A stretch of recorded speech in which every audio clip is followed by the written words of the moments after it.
I just got a new X-ray and I'm looking at assemblies and seeing all of this voiding. How do I determine which areas are important to look at? Well, first of all, don't panic, because one of the things we have to determine first of all is whether the void is a defect or a symptom. When we look at voiding, for example, in a BGA, IPC established a specification that says a maximum of 30% voiding per solder joint.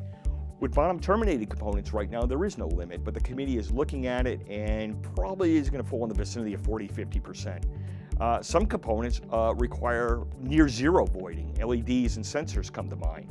We're looking at the volume of the void and also the location. In other words, how close to an interfacing surface versus the center of a joint it might be. And of course, in order to do this, we need quality X-ray equipment.